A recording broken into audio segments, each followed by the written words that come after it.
अरे कृष्णा, आपलं एक काम करायचं आहे. हे बघ, चौकीत जाऊन रामाशेठला एक निरोप द्यायचा आहे. त्यांना म्हणावं की इन्स्पेक्टर राठोडची बदली झाली आहे. त्याच्या जागी एक नवीन इन्स्पेक्टर आलाय, मोहिते, आपल्याच बैठकीतला आहे. तो म्हणालाय की रामाशेठची केस आहे ना, ती मी वीक करणार आहे.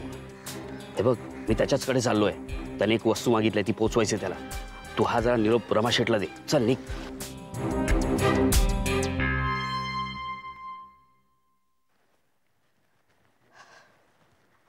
चहा. अहो चहा. आणि आणखी हवा असेल तर मला आत्ताच सांगा. बरं आता आवरा ना, अंघोळीला जा. केव्हाचे पेपर वाचत बसलात? बरं, काल आईंचा फोन आला होता. काय म्हणत होती? यावर्षी देवीच्या उत्सवाला वसईला येणार का विचारत होत्या.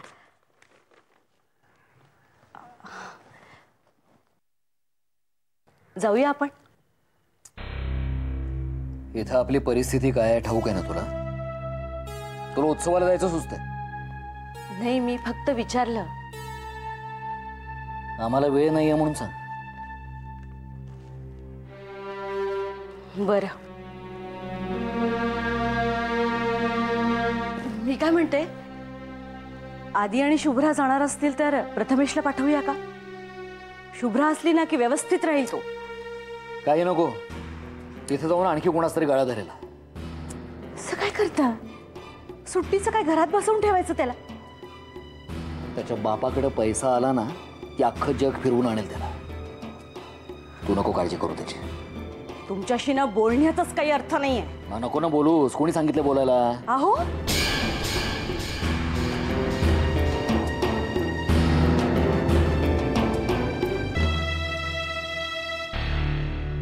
काय हो, किती वेळा सांगितलं तुम्हाला हे असे कपडे इकडे तिकडे टाकत जाऊ नका म्हणून. काल रात्री आलात आणि शर्ट तसाच फेकून दिला. आणि काल सुद्धा पिऊन आलात ना? जाब विचारतीयस मला? आलात की नाही? हो, आलो पिऊन. तुमचं हल्ली पिणं जरा जास्त वाढलंय. मग काय? आणि काल मंगळवार होता. काय होतं मंगळवार होता म्हणून? मंगळवार होता म्हणून काय 4 कामं जास्त मिळाली, 4 पैसे जास्त मिळाले की माझं काय भलं झालं? वार म्हणजे ना पनवती असतात, पनवती. काय होत नाही मंगळवारी प्यायल्यामुळं.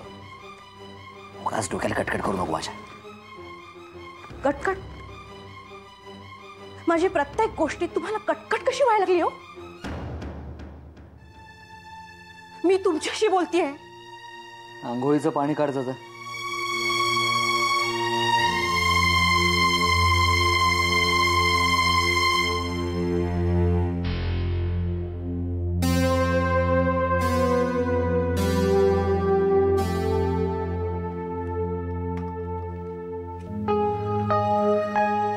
सुलेखाचा फोन आला होता. काय म्हणते? आईची तब्येत दिवसेंदिवस बिघडत चालली आहे रे. म्हणजे तिला असं वाटतं की सुलेखानेच तिला, you know what I mean. या आय नो. पण मग आता काही नाही. मी तिला सांगितलं तू ताबडतोब आईला घेऊन इथे ये मुंबईला. आपण तिला एक चांगला सायकॅट्रिस्टला दाखवूया. नाही, त्यासाठी मुंबईला आणायची काही गरज नाहीये. Don't misunderstand. म्हणजे अगं रिस्की आहे या परिस्थितीत. ते प्रवासात त्याने पुन्हा काही करून, you know what I mean. मग तिथे कोणाला दाखवायचं? पूनम, मामांना इथे ॲडमिट केलं होतं तेव्हा एक डॉक्टर चावला म्हणून होते, आठवतंय? मी त्यांच्याशी बोलतो, त्यांना विचारतो त्यांच्या माहितीचं कोणी पुण्याला आहे का. आणि या वीकेंडला आपण दोघंजण जाऊन येऊया पुण्याला. सुलेखावरचं प्रेशर पण जरा कमी होईल.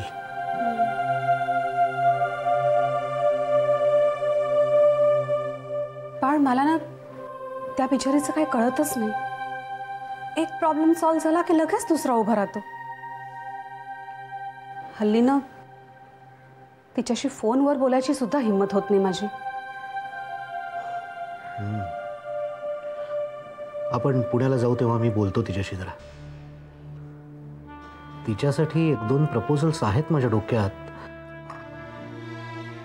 बिझनेसची. ऑफकोर्स.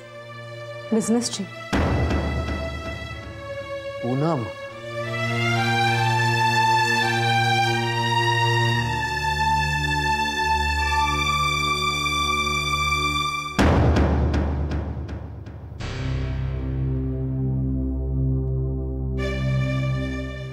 हो सोपान आजोबा, तुम्ही माझ्याबद्दल मालकांकडे तक्रार केलीत? मी तुझ्याबद्दल तू बोलतो का आता?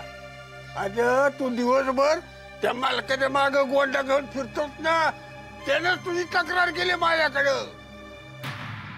मालकांनी तुमच्याकडे तक्रार केली? हो, त्याला वाटतंय माझ्या आणि त्याच्या जीवाला तुझ्यापासून धोका आहे. काय माझ्यापासून त्यांना धोका? हो. काहीतरी खोटं बोलू नका. ए चुप, कानपाट फोडीन. अरे अरे महादेवचे सगळे कागदपत्र तू चोरले जातो म्हणतो तो. मी चोरले? हो. अरे तुम्हाला मी दिले ते, मी तुम्हाला दिले होते, तुम्हीच कुठेतरी हरवलात ना ते, आणि आता माझ्यावर ढकलताय. काय पण बोलताय? कानपाट फोडीन आहे तुझा. अरे माझ्याकडे एक कागद होता, तो त्याला दाखवला तुझी बाजू घेण्यासाठी. तो कागद तुमच्याकडे कुठून आला? वर्ण पडला. येणार आहे का तू? अरे इथं मला कुठं गावला, तो मी जपून ठेवला आणि तो त्याला गावला. हे बघा, तुमचं खोटं बोलणं फार झालं, ते चणे बाजूला ठेवा. काय करतो रे? मला मारतो मग रे. मेलो. काय केलं काय? अरे मारलं मला जावा रे. अरे बरं, कसं वागायचं काही कळतच नाही.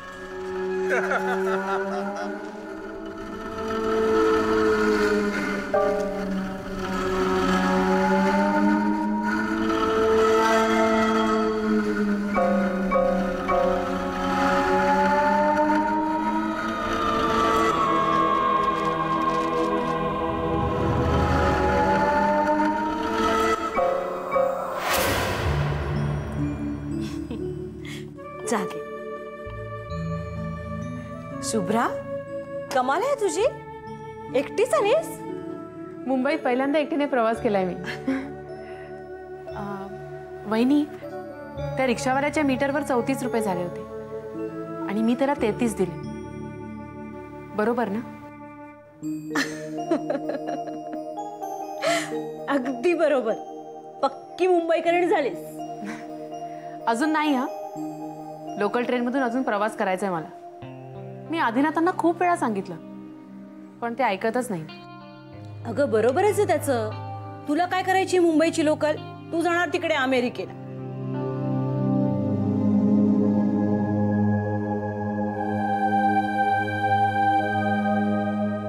मला नाही जायचंय बहिणी.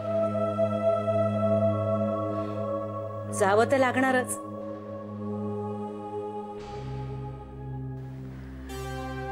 प्रथमेश कुठे दिसत नाहीये?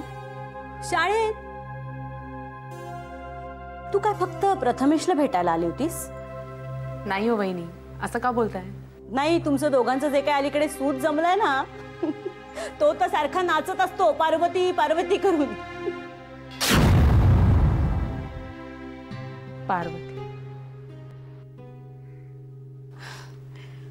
काय डोक्यात खूळ घेऊन बसलाय, मला सुद्धा कळतच नाही बघ.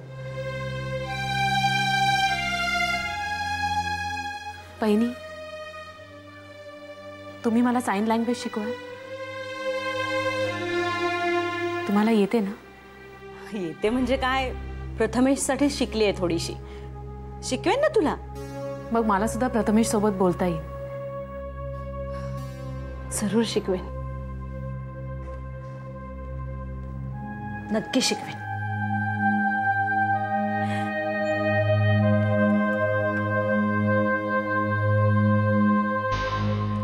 शुभ्रा,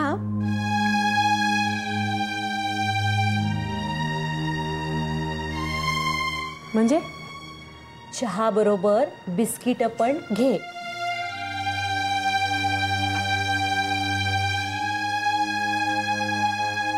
थँक्स वहिनी.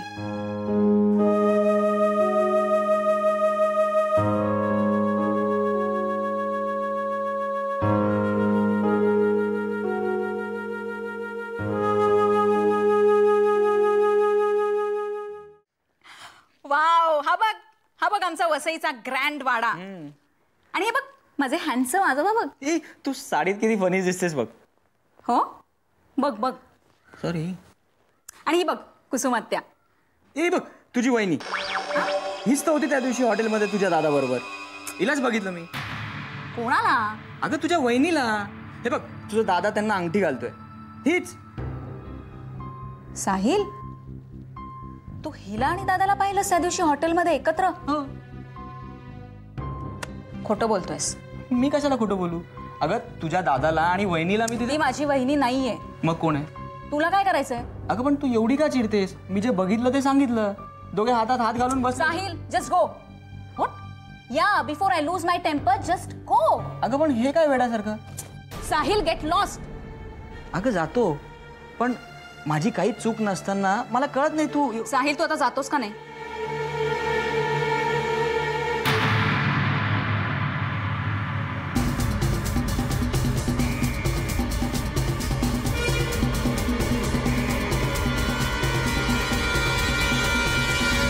खरोखरच ती माझा खून करेल ना, तेव्हा तुमच्या लक्षात येईल. अगं मी मूर्ख म्हणून हे सगळं नाही सांगत आहे तुला. पूनम, अगं मी आत्महत्या करण्याचा प्रयत्न नाही केला. Sulekha made me do it. खरंच सांगते, तिने ना मला हिप्नोटाईज केलं होतं. प्लीज. नाही पूनम, आधी तू माझं ऐकून घे. स्वतःच्या तोंडाने कबूल केलं तिने, पण इतक्यात नाही. इतक्यात नाही, कारण तुम्हाला संशय येईल ना म्हणून. हो, इतक्यात नाही. त्या मुलीचं डोकं फिरलंय पूनम. आई, मला वाटतंय या सगळ्या गोष्टींचा सारखा सारखा विचार करून ना तुझ्या डोक्यावरती परिणाम झाला. पूनम प्लीज आई, तू असं काहीतरी विचित्र बोलणार असशील ना तर मी फोन ठेवते. पूनम, अगं believe me. No, I can't believe you आई. आई, हे बघ, मला कळतंय तुझ्यावर खूप मेंटल स्ट्रेस आहे,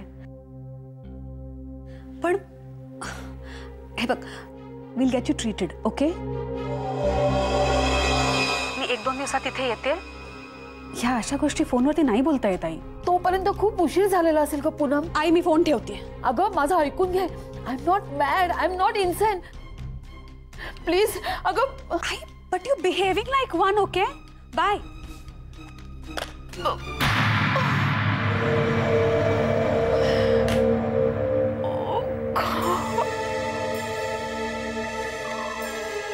काय झालं मम्मा?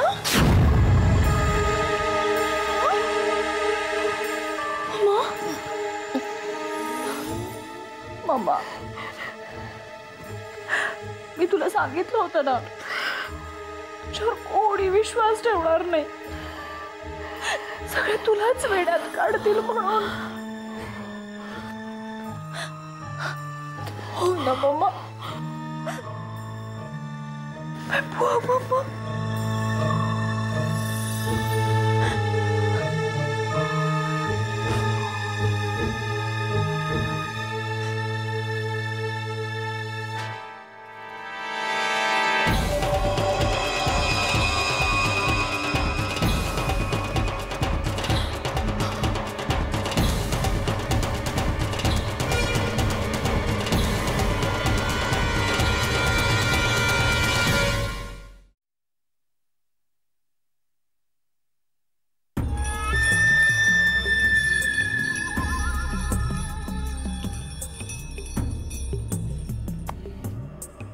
काय शास्त्री बुवा?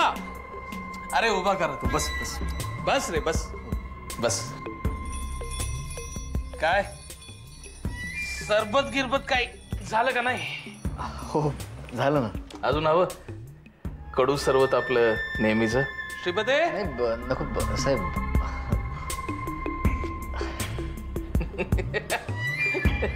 लाजतो काय नव्या नवरी सारखं? बोल, कशी काय आठवण काढली माझी? साहेब, एक काम होतं. ते झालंच रे. सहज गप्पा मारायला कुणी माझ्याकडे कधीच येत नाही. बोल. तसं नाही, पण बोल तू. कोळशानं आपल्या काळापणाचं वाईट कधीच वाटून घ्यायचं नसतं, आणि आपला उपयोग दुसऱ्यांना होतोय फार चांगलं असतं रे. माझंही तसंच आहे. बोल बोल. साहेब, काही पैशांची गरज होती.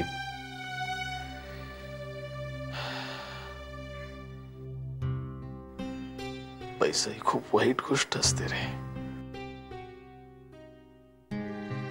तुझ्यासारख्या कर्तबगार माणसाला माझ्यासारख्या कंडम माणसांसमोर मान झुकवायला लावते.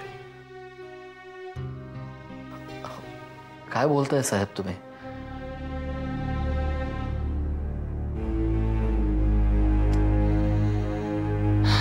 असो, किती हवेत.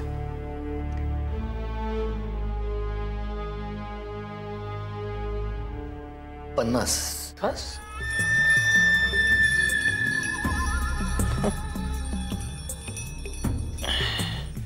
हे घे. अरे घे की, बाहेर रिक्षा वगैरे थांबवली त्याचे द्यायचे का? साहेब मला 50,000 रुपये हवे होते. हो. अरे मग सांगायचं नाही का? लाजतोस काय? हा मालूच.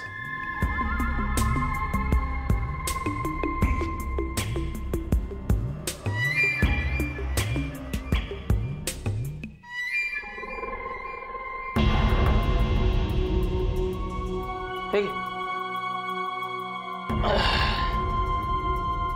49,950 आहेत. मोजून घे. 50 दिले की तुला? ते का हातात आहे तुझ्या?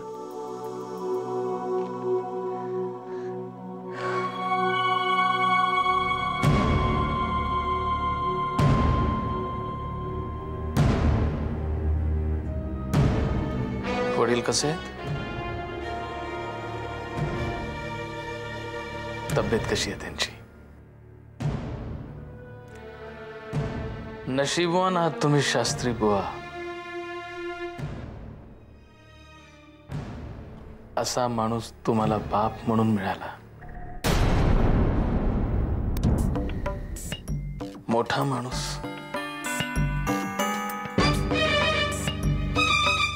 अशी मोठी माणसंच आमच्यासारख्या छोट्या माणसाची नेहमी ठासत असतात.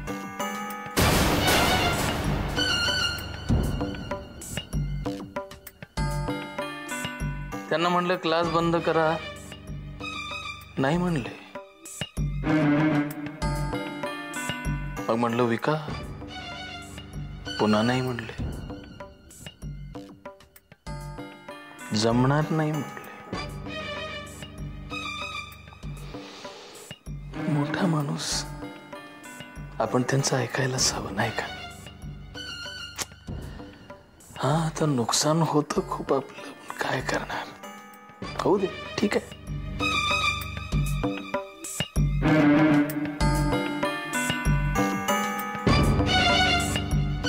त्यांच्यातर्फे मी आपली माफी मागतो. अरे नाही नाही, तू कशाला माफी? मोठ्या माणसाचा मुलगा, तू माफी गिफी कसली मागतोयस? आणि ती सुद्धा माझ्यासारख्या चिल्लर माणसाची. आता शब्दांनी नका मारू. तसे मारण्याचे इतरही प्रकार खूप येतात मला चंदू. आणि माझा मार खाल्लेला पाणी प्यायला सुद्धा पुन्हा उठत नाही, कळतंय ना?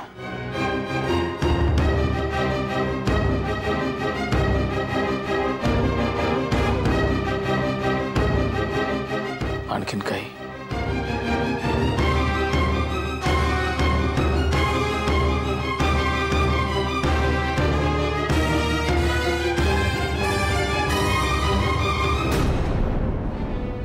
आता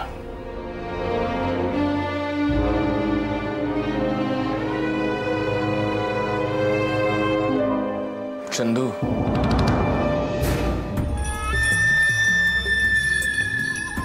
जे तुला कळलं ते तुझ्या तीर्थरूपांना कळलं असतं तर किती बरं झालं असतं, नाही? असो, पुन्हा कसली गरज लागली तर नक्की ये. संकोच करू नकोस. काय? आणि हो, वडिलांना नमस्कार सांग.